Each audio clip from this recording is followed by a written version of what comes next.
ಕುಡಹಳ್ಳಿಯಲ್ಲಿ ಸಂವಿಧಾನ ಶಿಲ್ಪಿ ಡಾಕ್ಟರ್ ಬಾಬಾ ಸಾಹೇಬ್ ಅಂಬೇಡ್ಕರ್ ಅವರ 135ನೇ ಜಯಂತಿಯನ್ನ ಆಚರಣೆ ಮಾಡಲಾಯಿತು.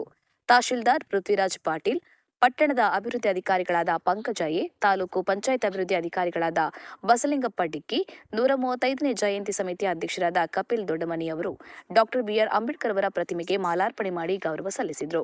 ಈ ಸಂದರ್ಭದಲ್ಲಿ ವಿವಿಧ ಇಲಾಖೆಯ ಅಧಿಕಾರಿಗಳು ಹಾಗೂ ಸಮುದಾಯದ ಮುಖಂಡರು, ಯುವಕರು, ಸಂಘಟನೆಯ ಮುಖಂಡರುಗಳು ಉಪಸ್ಥಿತರಿದ್ದರು. ರಮೇಶ್ ಎಸ್, ಕುಡಹಳ್ಳಿ, ಜೈ ಭೀಮ್ ನ್ಯೂಸ್ 24x7. ಇದು ಬಹುಜನರ ನ್ಯಾಯಕ್ಕಾಗಿ.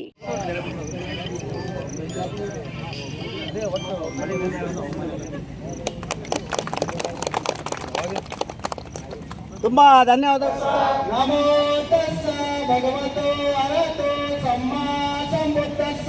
ನಮೋ ತಸ್ಸ ಭಗವತೋ ಅರಹತೋ ಸಮ್ಮಾ ಸಂಬುದ್ಧಸ್ಸ. ನಮೋ ತಸ್ಸ ಭಗವತೋ ಅರಹತೋ ಸಮ್ಮಾ ಸಂಬುದ್ಧಸ್ಸ. ನಮೋ ತಸ್ಸ ಭಗವತೋ ಅರಹತೋ ಸಮ್ಮಾ ಸಂಬುದ್ಧಸ್ಸ. ಬುದ್ಧಂ ಶರಣಂ ಗಚ್ಛಾಮಿ.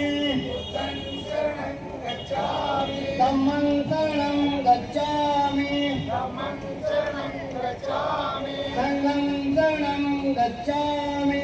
ಸಂಘಂ ಶರಣಂ ಗಚ್ಛಾಮಿ.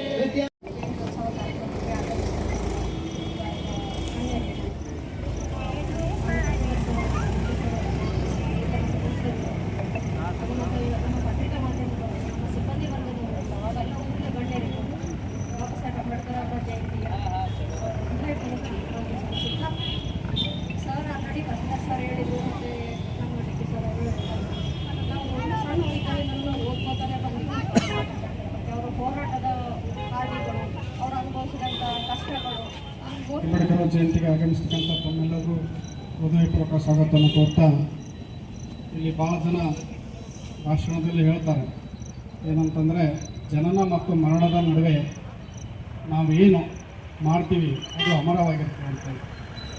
ಬಟ್ ಅಲ್ಲಿ ಅವ್ರು ಏನು ಹೇಳ್ತಾರೆ ಅಂದರೆ, ಜನನ ಮತ್ತು ಮರಣದ ನಡುವೆ ನಾವು ಮಾಡ್ತಕ್ಕಂಥ ಕ್ರಿಯೆಗಳು, ಕಾರ್ಯಗಳು ಅಂತ ಹೇಳ್ತಾರೆ, ಕರ್ಮ ತೇರಿ. ಬಟ್ ಅದು ಕರ್ಮ ತೇರಿ ಅಲ್ಲ, ಜ್ಞಾನ ತೇರಿ. ಯಾಕಂದ್ರೆ ಎಷ್ಟೋ ಜನ ಜನನ ಮತ್ತು ಮರಣ ನಡುವೆ ಕೆಲಸ ಮಾಡ್ತಾರೆ, ಅವ್ರೂ ಕೆಲಸ ಮಾಡಿರ್ತಾರೆ. ಬಟ್ ಇಷ್ಟೊಂದು ಜಗತ್ತಿನಾದ್ಯಂತ ಪ್ರಸಿದ್ಧಿ ಆಗ್ಲಿಕ್ಕೆ ಸಾಧ್ಯ ಇಲ್ಲ. ಡಾಕ್ಟರ್ ಬಿ ಆರ್ ಅಂಬೇಡ್ಕರ್ ಅವರು ಪ್ರಸಿದ್ಧಿ ಆದದ್ದು ಅವರಲ್ಲಿರ್ತಕ್ಕಂಥ ಜ್ಞಾನ ಭಂಡಾರದಿಂದ ಎಲ್ಲ ಸಮಸ್ಯೆಗಳಿಗೆ ನಾಂದಿ ಯುನೈಟೆಡ್ ನೇಷನ್ ಅಂತ ವರ್ಲ್ಡ್ ನಾಲೆಜಬಲ್ ಪರ್ಸನ್ ಅಂತೇಳಿ ಕರೆಸ್ಕೊಂಡಂಥ ವಿಶ್ವಜ್ಞಾನಿಗೆ ಈ 135ನೇ ಜಯಂತಿಯ ಶುಭಾಶಯಗಳನ್ನು ಅವರು ಡಾಕ್ಟರ್ ಬಿ ಆರ್ ಅಂಬೇಡ್ಕರ್ ಪಾದಾರ್ಪಣೆಗಳನ್ನು ಸಮರ್ಪಿಸುತ್ತಾ ಇಲ್ಲಿ ಜಯಂತಿ ಬಗ್ಗೆ ಅವ್ರ ಬಗ್ಗೆ ಮಾತನ್ನು ಮಾಡಿಕೊಡ್ತೀನಿ. ಯಾಕಂದರೆ ಸ್ಪೀಕರ್ ಅವ್ರ ಬಗ್ಗೆ ಜಯಂತಿ ಬಗ್ಗೆ ಸವಿಸ್ತರವಾಗಿ ಮಾತಾಡ್ತಾರೆ.